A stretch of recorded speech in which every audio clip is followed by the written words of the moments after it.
नमस्कार, मेरा नाम सत्येंद्र कुमार है। मैं अनुदेशक हूँ राजकीय औद्योगिक प्रशिक्षण संस्थान बांसी बांदा में। और आज का ये मैं वीडियो ट्रेड थ्योरी से संबंधित है। आज का मेरा ये वीडियो मार्किंग के बारे में है और मार्किंग टूल्स के बारे में है। तो मैं इस वीडियो में आपको बताऊंगा मार्किंग के बारे में और मार्किंग टूल्स के बारे में, और साथ में ही उन टूल्स से कुछ महत्वपूर्ण क्वेश्चंस भी आपको बताऊंगा जो कि परीक्षा की दृष्टि से बहुत ही महत्वपूर्ण रहने वाले हैं। तो सबसे पहले मैं मार्किंग के बारे में क्या क्या डिस्कस करूंगा उसको मैं थोड़ा ब्रीफ में आपको समझा देता हूं।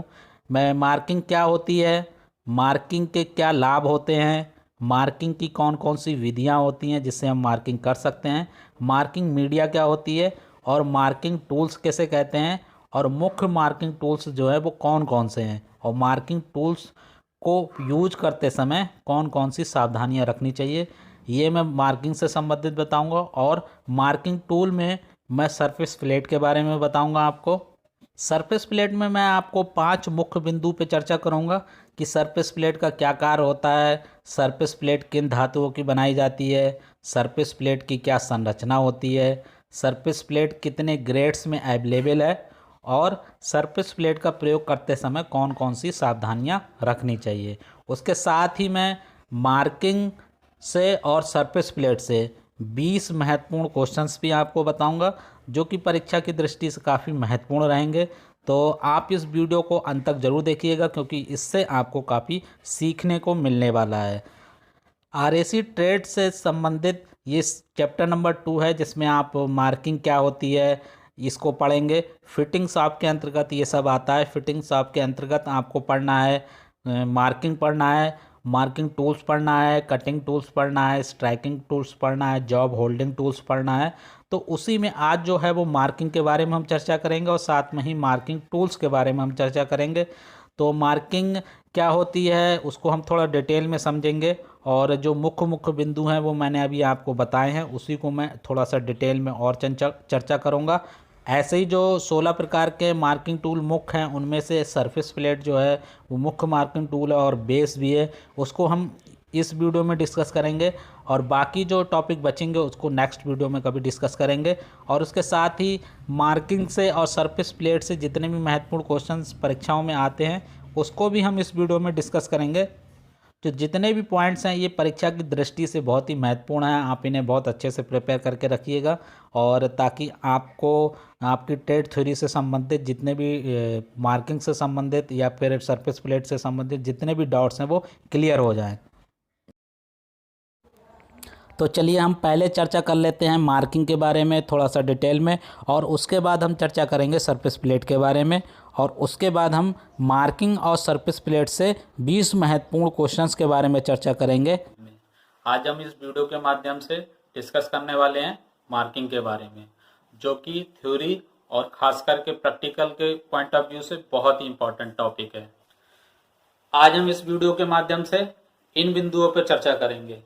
मार्किंग क्या होती है, मार्किंग के क्या लाभ होते हैं, मार्किंग की कौन सी विधियां होती हैं, मार्किंग मीडिया क्या होती है, मार्किंग टूल्स किसे कहते हैं, कौन कौन से मुख्य टूल्स हैं मार्किंग के, और मार्किंग करते समय कौन कौन सी सावधानी बरतनी चाहिए। चलिए दोस्तों स्टार्ट करते हैं। मैं पहले बिंदु पे आता हूं कि मार्किंग क्या होती है। उससे पहले मैं आपको समझाना चाहूंगा कि मार्किंग क्यों करते हैं। तो मैं एक एग्जांपल ले रहा हूं कि मुझे सीट मेटल की एक ट्रे बनानी है, तो मुझे क्या करना पड़ेगा। तो सबसे पहले मैं एक सीट लूंगा मेटल की, उसके बाद मैं स्टील रूल और स्क्राइबर की सहायता से उस पर रेखाएं खींचूंगा। फिर मैं स्निप की सहायता से अनवांटेड पार्ट को उसमें से काट के अलग कर दूंगा। फिर मैं उसे फोल्ड करूंगा। तो इस प्रकार मेरी सीट की ट्रे जो है वो कंप्लीट हो चुकी है। सोचो कि अगर मैं उस पर मार्किंग नहीं करता तो मुझे कैसे पता चलता कि मुझे ट्रे कहाँ से कट करनी है और कहाँ से फोल्ड करनी है। और इस तरह मैं अगर एक अंदाजे से फोल्ड करता या कट करता तो मेरी ट्रे खराब हो जाती और मेरा पार्ट एक्यूरेट नहीं बनता। इसी प्रकार हमें कार्यशाला में विभिन्न जॉब्स को बनाने की आवश्यकता होती है। यदि हम मार्किंग नहीं करेंगे तो हमें नहीं पता चलेगा कि हमें उसे कट कहाँ से करना है, या फिर हमें उसे फोल्ड कहाँ से करना है, या फिर हमें कहाँ पर होल करना है। इसी प्रकार की अन्य क्रियाएं हमें कहाँ करनी है नहीं पता होगा। यदि हम एक अंदाजे से ये सारी क्रियाएं करेंगे तो हमारा बहुत ज्यादा चांस है कि पार्ट हमारा खराब बनेगा या फिर एक्यूरेट नहीं बनेगा। अब हमें ये ज्ञात हो चुका है कि मार्किंग क्यों की जाती है। अब मैं आपको बताऊंगा कि मार्किंग होती क्या है। जॉब की सतह पर ड्राइंग के अनुसार स्केचिंग करने की क्रिया को मार्किंग कहते हैं। चलिए अब मैं अपने दूसरे बिंदु पे आता हूं कि मार्किंग के क्या लाभ होते हैं। तो सबसे पहले मार्किंग का लाभ होता है कि कारीगर को मार्किंग करने से सुविधा होती है, वो आसानी से कार्य कर सकता है। दूसरा लाभ, कारीगर को यह पता चल जाता है कि मुझे कौन कौन सी क्रियाएं जॉब की सतह पर जॉब को बनाने के लिए करनी है और मुझे कौन कौन से औजार प्रयोग करने हैं। तीसरा और बहुत ही इंपॉर्टेंट बिंदु है कि मार्किंग करने से कॉस्ट कम लगती है, समय कम लगता है, कारीगर की मेहनत कम लगती है। इसको मैं एक एग्जाम्पल के तौर पे आपको समझाना चाहता हूँ। मान लिया कि हमने मार्किंग नहीं की होती तो क्या होता, पार्ट खराब बनता। पार्ट यदि खराब बनता तो उसमें प्रयोग होने वाला मटेरियल खराब हो जाता, जो समय लगा बनाने में वो खराब हो जाता। तीसरा, जो कारीगर ने उस खराब पार्ट को बनाने में मेहनत की है वो मेहनत भी खराब हो जाती।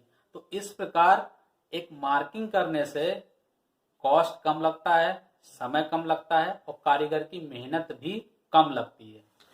अब हम अपने तीसरे पॉइंट के बारे में आते हैं कि मार्किंग करने की कौन सी विधियां होती हैं। तो मार्किंग करने की 3 विधियां होती हैं। पहला सेंटर लाइन मेथड, दूसरा डेटम लाइन मेथड, तीसरा टेम्पलेट मेथड।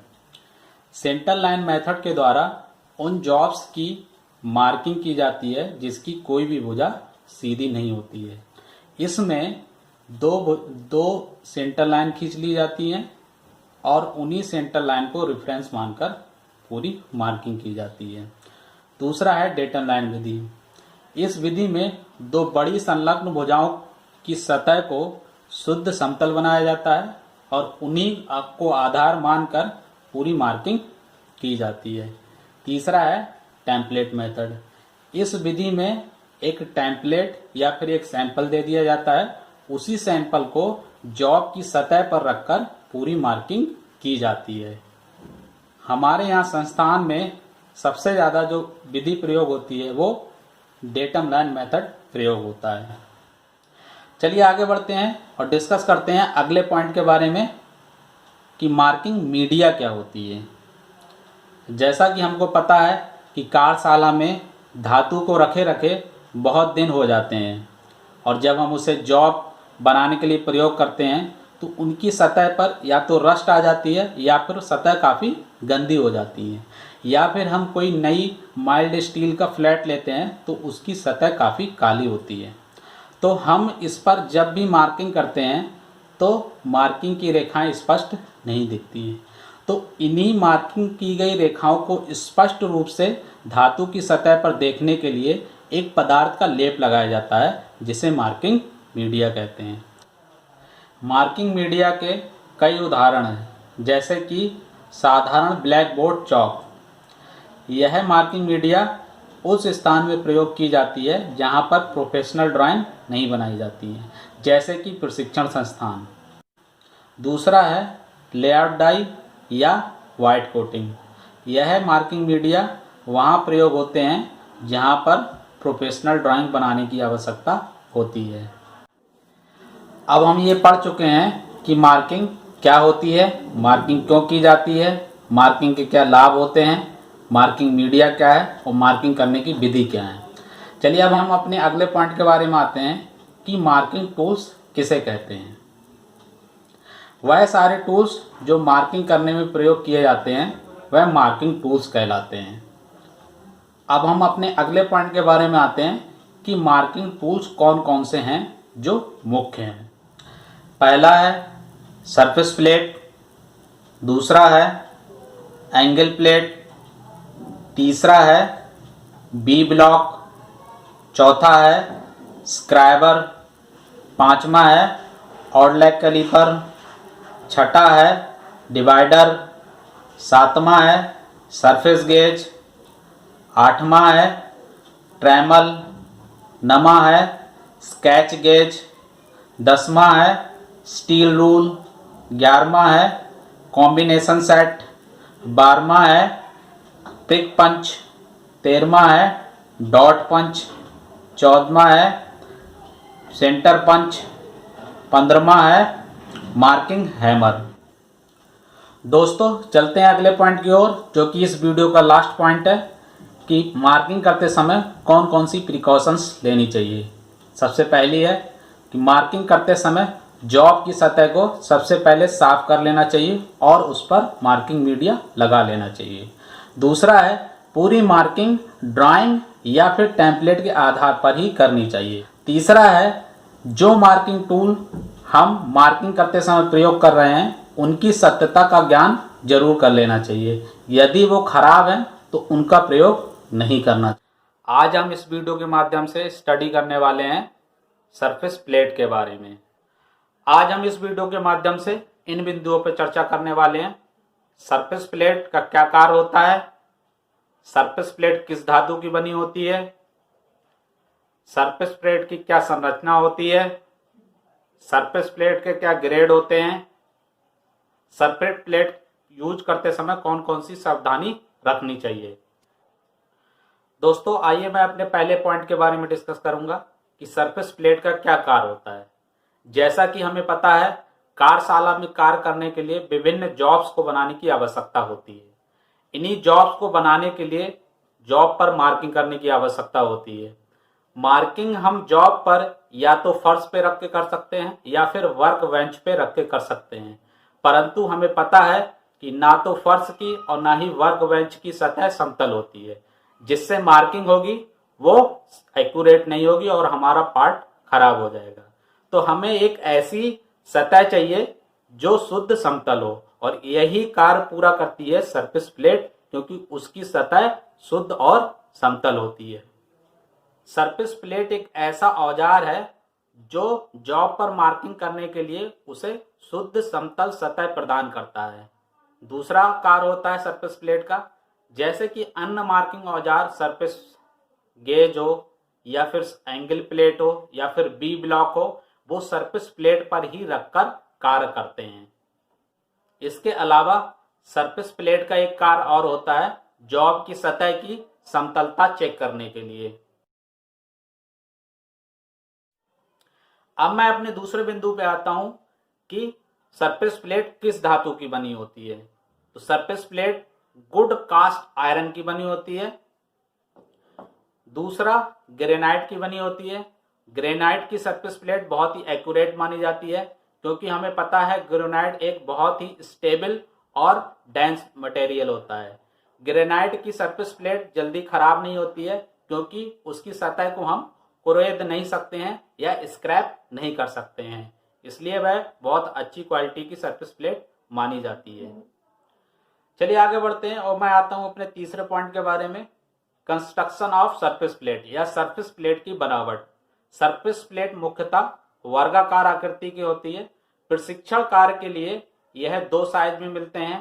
पहला साइज है 50 सेंटीमीटर गुणा 50 सेंटीमीटर और इसकी मोटाई 2.5 सेंटीमीटर से लेके 5 सेंटीमीटर तक मिलती है। दूसरा साइज है 100 सेंटीमीटर गुणा 100 सेंटीमीटर, जो कि मोटाई के रूप में 5 सेंटीमीटर से लेकर 7 सेंटीमीटर के बीच में मिलता है। इन सरफेस प्लेट को रखने के लिए एक स्टैंड होते हैं, उन्हीं स्टैंड पे सेट करके इसे बनाया जाता है। इसके अलावा सरफेस प्लेट प्रोफेशनल कार्य में जो प्रयोग होती हैं उसके आकार इससे भी बड़े होते हैं और उन्हें भी एक स्टैंड पर रखकर सेट किया जाता है। सरफेस प्लेट के नीचे हिस्से पे रिब्स लगे रहते हैं, जो कि सरफेस प्लेट को मजबूती प्रदान करते हैं।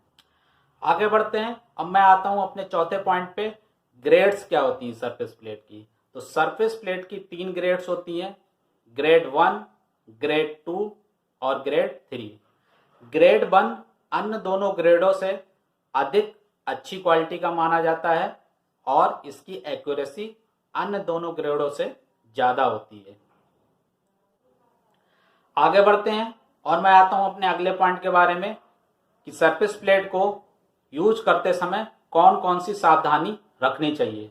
तो सबसे पहली सावधानी है, सरफेस प्लेट का प्रयोग करने से पहले और सरफेस प्लेट का प्रयोग करने के बाद उसे अच्छी तरीके से साफ कर लेना चाहिए। दूसरा पॉइंट है, सरफेस प्लेट को कभी भी कटिंग टूल के साथ में ना रखें। तीसरा पॉइंट है, सरफेस प्लेट पर कभी भी चोट ना लगाएं। चौथा पॉइंट है, सरफेस प्लेट पर कभी भी पंचिंग का प्रयोग ना करें। पांचवा पॉइंट है, यदि आपको लगे कि लंबे समय तक सरफेस प्लेट का प्रयोग नहीं किया जाएगा तो उसमें ऑयल लगाकर या ग्रीस लगाकर उसको लकड़ी के बॉक्स में बंद करके रख दें। आज हम इस वीडियो में स्टडी करेंगे मार्किंग और सरफेस प्लेट से 20 महत्वपूर्ण क्वेश्चंस जो कि एनसीवीटी या एससीवीटी एग्जाम में पूछे जाते हैं। चलिए स्टार्ट करते हैं और हम आते हैं अपने पहले प्रश्न पे। निम्न में से कौन सी क्रिया जॉब बनाने के लिए सबसे पहले प्रयोग की जाती है? क्योंकि क्वेश्चन में निम्न दिया है तो हमें पहले चारों ऑप्शन को देखना पड़ेगा। ऑप्शन ए है कटिंग, ऑप्शन बी है मार्किंग, ऑप्शन सी है होल्डिंग, ऑप्शन डी है पंचिंग। तो पहले हम ए और बी में कंपेयर कर लेते हैं, फिर एक करके सबको कंपेयर करेंगे। ए ऑप्शन है कटिंग, बी है मार्किंग। तो मार्किंग कटिंग से पहले की जाती है। फिर हम बी को सी से कंपेयर करेंगे, मार्किंग और होल्डिंग, तो मार्किंग पहले की जाती है। फिर हम डी से कंपेयर करेंगे, मार्किंग और पंचिंग, तो इसमें भी मार्किंग पहले की जाती है। तो इस प्रकार क्वेश्चन नंबर ए का आंसर हुआ marking, option B. Question number 2 है मार्किंग क्या होती है? तो चलिए पहले हम समझ लेते हैं कि मार्किंग क्या होती है। जॉब की सतह पर ड्राइंग के अनुसार स्केचिंग करने की क्रिया को मार्किंग कहते हैं। तो आइए अब हम ऑप्शन देख लेते हैं। ऑप्शन ए है जॉब की सतह पर स्केचिंग करना, ऑप्शन बी है जॉब की सतह पर पंचिंग करना, ऑप्शन सी है जॉब की सतह को कट करना, ऑप्शन डी है जॉब की सतह पर छेद करना। तो ऑप्शन ए सही है, जॉब की सतह पर स्केचिंग करना। तो क्वेश्चन नंबर 2 का आंसर हुआ ऑप्शन ए, जॉब की सतह पर स्केचिंग करना, इसे मार्किंग कहते हैं। बाकी क्रियाएं भी देख लेते हैं। जॉब की सतह पर पंचिंग करना, यह पंचिंग क्रिया कहलाती है। जॉब की सतह पर कट करना, यह कटिंग क्रिया कहलाती है। जॉब की सतह पर छेद करना, यह ड्रिलिंग क्रिया कहलाती है। क्वेश्चन नंबर 3 है निम्न में से किस क्रिया द्वारा हमें यह ज्ञात होता है कि जॉब बनाने में कौन कौन से औजार प्रयोग किए जाएंगे? तो क्योंकि क्वेश्चन में निम्न दिया है तो पहले हम चारों ऑप्शन को देख लेते हैं। ऑप्शन ए है कटिंग, ऑप्शन बी है मार्किंग, ऑप्शन सी है होल्डिंग और ऑप्शन डी है पंचिंग। तो कटिंग द्वारा हमें नहीं पता होता है कि कौन कौन सी औजार प्रयोग होंगे। मार्किंग द्वारा हमें यह पता होता है कि कौन कौन से औजार क्रिया जॉब बनाने में प्रयोग किए जाएंगे। तो क्वेश्चन नंबर 3 का आंसर है ऑप्शन बी, मार्किंग। आगे बढ़ते हैं और आते हैं क्वेश्चन नंबर 4 पे। किस मार्किंग विधि द्वारा टेढ़े मेढ़े जॉब्स की मार्किंग की जाती है? ऑप्शन चेक कर लेते हैं। ऑप्शन ए है सेंटर लाइन विधि, ऑप्शन बी है डेटम लाइन विधि, ऑप्शन सी है टेम्पलेट विधि और ऑप्शन डी है इनमें से कोई नहीं। तो टेढ़े मेढ़े जॉब्स की मार्किंग सेंटर लाइन विधि द्वारा की जाती है, इसलिए क्वेश्चन नंबर 4 का उत्तर हुआ ऑप्शन ए, सेंटर लाइन विधि। आगे बढ़ते हैं और आते हैं क्वेश्चन नंबर 5 पे। कौन सी मार्किंग विधि में हमें टेम्पलेट दिया जाता है? ऑप्शन चेक कर लेते हैं। सेंटर लाइन विधि, ऑप्शन बी है डेटम लाइन विधि, ऑप्शन सी है टेम्पलेट विधि और ऑप्शन डी है इनमें से कोई नहीं। तो हमें टेम्पलेट विधि में टेम्पलेट या फिर सैंपल दिया जाता है, इसलिए क्वेश्चन नंबर 5 का आंसर हुआ ऑप्शन सी, टेम्पलेट विधि। आगे बढ़ते हैं और आते हैं अपने क्वेश्चन नंबर 6 पे। किस विधि में दो संलग्न भुजाओं को समतल करके उन्हीं को आधार मानकर मार्किंग की जाती है? तो ऑप्शन चेक कर लेते हैं। सेंटर लाइन विधि, ऑप्शन बी है डेटम लाइन विधि, ऑप्शन सी है टेम्पलेट विधि और ऑप्शन डी है इनमें से कोई नहीं। तो दो संलग्न भुजाओं को समतल बनाकर उन्हीं को आधार मान लिया जाता है, यह विधि होती है डेटम लाइन विधि, इसलिए क्वेश्चन नंबर 6 का आंसर हुआ ऑप्शन बी, डेटम लाइन विधि। आगे बढ़ते हैं और आते हैं अपने क्वेश्चन नंबर 7 पे। मार्किंग करते समय मार्किंग मीडिया को क्यों लगाया जाता है। तो चलिए पहले हम समझ लेते हैं कि मार्किंग मीडिया क्या होता है। जॉब की सतह पर रेखाओं को स्पष्ट रूप से देखने के लिए जिस पदार्थ का लेप लगाया जाता है उसे मार्किंग मीडिया कहते हैं। तो ऑप्शन ए है जॉब की सतह पर रेखाओं को स्पष्ट रूप से देखने के लिए। ऑप्शन बी है जॉब को काटने के लिए। ऑप्शन सी है जॉब पर पंचिंग करने के लिए। ऑप्शन डी है जॉब पर छेद करने के लिए। तो इसका सही आंसर है ऑप्शन ए, जॉब की सतह पर रेखाओं को स्पष्ट रूप से देखने के लिए, इसलिए मार्किंग मीडिया लगाया जाता है। आगे बढ़ते हैं और आते हैं क्वेश्चन नंबर 8 पे। निम्न में से कौन सा मार्किंग मीडिया है।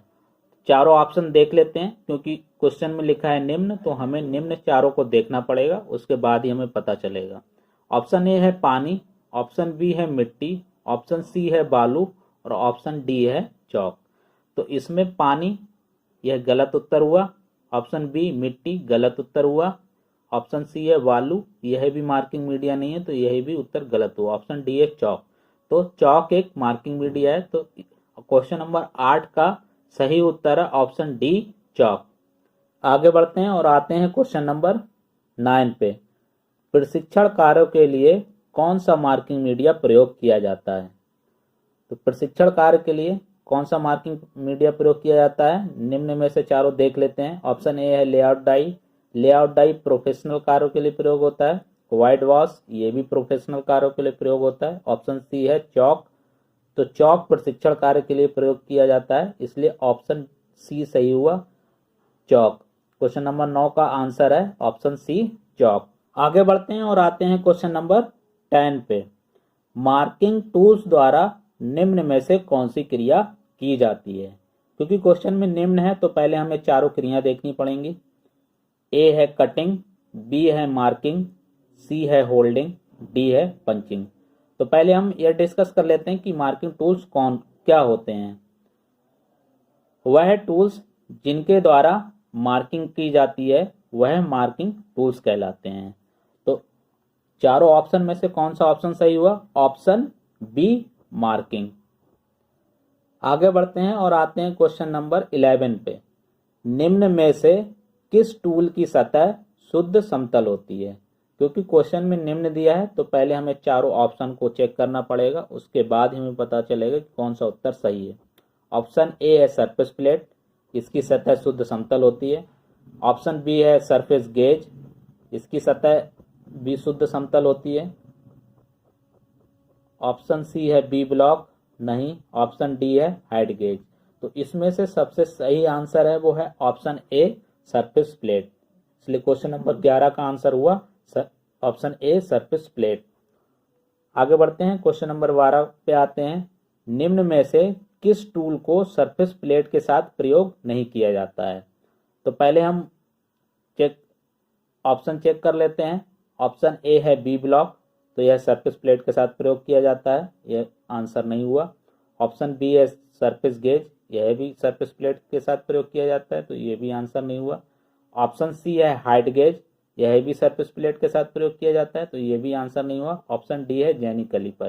तो जैनी कैलिपर ऐसा टूल है जो सरफेस प्लेट के साथ प्रयोग नहीं किया जाता है। तो क्वेश्चन नंबर 12 का आंसर हुआ ऑप्शन डी, जैनी कैलिपर। आगे बढ़ते हैं और आते हैं क्वेश्चन नंबर 13 पे। निम्न में से कौन सा कार्य सरफेस प्लेट का नहीं होता है। तो क्योंकि क्वेश्चन में निम्न दिया है तो पहले हम चारों ऑप्शन देख लेते हैं। ऑप्शन ए है जॉब की समतलता चेक करने के लिए, तो यह सरफेस प्लेट का कार्य होता है। ऑप्शन बी है जॉब को शुद्ध समतल सतह प्रदान करने के लिए, तो यह भी कार्य सरफेस प्लेट का होता है। ऑप्शन सी है पंचिंग करना, तो पंचिंग करना सरफेस प्लेट का कार्य नहीं होता है। ऑप्शन डी है हाइट गेज के बेस को शुद्ध समतल सतह प्रदान करना, तो यह भी कार्य सरफेस प्लेट का होता है। इसलिए क्वेश्चन नंबर 13 का आंसर हुआ ऑप्शन सी, पंचिंग। तो पंचिंग सरफेस प्लेट द्वारा नहीं की जाती है। आगे बढ़ते हैं और आते हैं अपने अगले क्वेश्चन नंबर 14 पे। निम्न में से कौन सा टूल जॉब की समतलता चेक करने के लिए प्रयोग किया जाता है। क्योंकि क्वेश्चन में निम्न दिया है तो पहले हम चारों ऑप्शन चेक कर लेते हैं, उसके बाद डिसाइड करेंगे कि कौन सा ऑप्शन सही है। ऑप्शन ए है सरफेस प्लेट, ऑप्शन बी है सरफेस गेज, ऑप्शन सी है बी ब्लॉक और ऑप्शन डी है हाइट गेज। तो ऑप्शन ए इसमें सही है, सरफेस प्लेट, क्योंकि सरफेस प्लेट द्वारा ही जॉब की समतलता चेक करने के लिए सरफेस प्लेट को प्रयोग किया जाता है। तो क्वेश्चन नंबर 14 का आंसर हुआ ऑप्शन ए सरफेस प्लेट। आगे बढ़ते हैं और आते हैं क्वेश्चन नंबर 15 पे। सरफेस प्लेट किस धातु की बनी होती है? तो सर ऑप्शन चेक कर लेते हैं। हाई कार्बन स्टील, नहीं, हाई कार्बन स्टील की नहीं बनी होती है, ऑप्शन ए गलत हुआ। ऑप्शन बी है हाई स्पीड स्टील, तो surface plate high speed steel की भी नहीं बनाई जाती है, यह भी ऑप्शन गलत हुआ। ऑप्शन सी है कास्ट स्टील, तो सरफेस प्लेट कास्ट स्टील की भी नहीं बनाई जाती, ऑप्शन सी भी गलत हुआ। ऑप्शन डी है गुड कास्ट आयरन, तो surface plate good cast iron की बनाई जाती है, ऑप्शन डी सही है। इसलिए क्वेश्चन नंबर 15 का आंसर हुआ ऑप्शन डी कास्ट आयरन। आगे बढ़ते हैं और आते हैं क्वेश्चन नंबर 16 पे। सरफेस प्लेट किस आकृति की होती है? तो सरफेस प्लेट किस आकृति की होती है? ऑप्शन चेक कर लेते हैं। ए आयताकार, नहीं, आयताकार नहीं होती, ऑप्शन ए गलत। ऑप्शन बी है त्रिभुजाकार, त्रिभुजाकार भी नहीं होती, तो ऑप्शन बी भी गलत हुआ। ऑप्शन सी है वर्गाकार, तो वर्गाकार होती है, तो इसलिए ऑप्शन सी सही हुआ। तो क्वेश्चन नंबर 16 का आंसर है ऑप्शन सी वर्गाकार। आगे बढ़ते हैं और आते हैं क्वेश्चन नंबर 17 पर। निम्न में से किस साइज में सरफेस प्लेट उपलब्ध होती है? तो चलिए पहले हम देख लेते हैं कि सरफेस प्लेट कौन कौन से साइज में उपलब्ध होती है। सरफेस प्लेट दो साइज में उपलब्ध होती है। पहला साइज है 50 सेंटीमीटर गुणा 50 सेंटीमीटर और मोटाई 2.5 से लेके 5 सेंटीमीटर तक। दूसरा साइज है 100 सेंटीमीटर गुणा 100 सेंटीमीटर और मोटाई के रूप में यह 5 सेंटीमीटर से लेके 7 सेंटीमीटर तक मिलता है। चलिए अब हम ऑप्शन देख लेते हैं। ऑप्शन ए है 100 सेंटीमीटर गुणा 100 सेंटीमीटर गुणा 7 सेंटीमीटर, तो यह एक माप है, तो इसलिए ऑप्शन ए जो है वो ठीक है। बी भी देख लेते हैं। 50 सेंटीमीटर गुणा 50 सेंटीमीटर गुणा 2 सेंटीमीटर, तो 50 गुणा 50 लंबाई चौड़ाई होती है, पर मोटाई उसकी 2 सेंटीमीटर नहीं होती है, इसलिए ऑप्शन बी गलत हुआ। ऑप्शन सी है 72 सेंटीमीटर गुणा 50 सेंटीमीटर गुणा 50 सेंटीमीटर, तो यह ऑप्शन भी गलत हुआ। ऑप्शन डी देख लेते हैं। 12 सेंटीमीटर गुणा 38 सेंटीमीटर गुणा 40 सेंटीमीटर, तो यह भी ऑप्शन गलत नहीं हुआ। तो इस प्रकार क्वेश्चन नंबर 17 का सही आंसर है ऑप्शन ए 100 सेंटीमीटर गुणा 100 सेंटीमीटर गुणा 7 सेंटीमीटर। आगे बढ़ते हैं और आते हैं क्वेश्चन नंबर 18 पर। सरफेस प्लेट के नीचे वाले हिस्से में रिब्स क्यों लगाई जाती हैं? तो चलिए पहले देख लेते हैं कि सरफेस प्लेट के नीचे वाले हिस्से में रिब्स क्यों लगाई जाती हैं। सरफेस प्लेट के नीचे वाले हिस्से में रिब्स इसलिए लगाई जाती हैं ताकि वह सरफेस प्लेट को मजबूती प्रदान कर सकें। ऑप्शन चेक कर लेते हैं। ऑप्शन ए सरफेस प्लेट को मजबूत बनाने के लिए, तो ऑप्शन ए सही हुआ, सरफेस प्लेट को मजबूत बनाने के लिए। क्वेश्चन नंबर 18 का आंसर है ऑप्शन ए सरफेस प्लेट को मजबूत बनाने के लिए। आगे बढ़ते हैं और आते हैं क्वेश्चन नंबर 19 पर। निम्न में से किस ग्रेड की सरफेस प्लेट की क्वालिटी सबसे अच्छी होती है? तो चलिए पहले हम यह जान लेते हैं कि सरफेस प्लेट की कौन सी ग्रेड होती हैं और उनमें से सबसे अच्छी क्वालिटी किसकी होती है। तो सरफेस प्लेट की 3 ग्रेड होती हैं, ग्रेड 1, ग्रेड 2 और ग्रेड 3। सरफेस प्लेट का ग्रेड ए अन्य दोनों सरफेस प्लेट से अच्छी क्वालिटी का माना जाता है। तो क्वेश्चन नंबर 19 का आंसर हुआ ऑप्शन ए ग्रेड 1। आगे बढ़ते हैं और आते हैं अपने क्वेश्चन नंबर 20 पे। निम्न में से कौन सा कार्य सरफेस प्लेट पर नहीं करना चाहिए? तो चलिए पहले हम ऑप्शन चेक कर लेते हैं। पहला ऑप्शन है ऑप्शन ए सरफेस प्लेट पर जॉब की मार्किंग करना, तो यह सरफेस प्लेट पर करना चाहिए, इसलिए ऑप्शन ए गलत हुआ। ऑप्शन बी है सरफेस प्लेट पर पंच करना, तो सरफेस प्लेट पर पंच नहीं करना चाहिए, तो यह कार्य सरफेस प्लेट का नहीं हुआ। ऑप्शन सी है सरफेस प्लेट को साफ करना, तो यह कार्य सरफेस प्लेट पर करना चाहिए, इसलिए यह ऑप्शन बी गलत हुआ। ऑप्शन डी है सरफेस प्लेट पर जॉब की समतलता चेक करना, तो यह कार्य भी सरफेस प्लेट पर करना चाहिए। तो इस प्रकार इसका सही आंसर हुआ, क्वेश्चन नंबर 20 का सही आंसर है ऑप्शन बी, सरफेस प्लेट पर पंच नहीं करना चाहिए।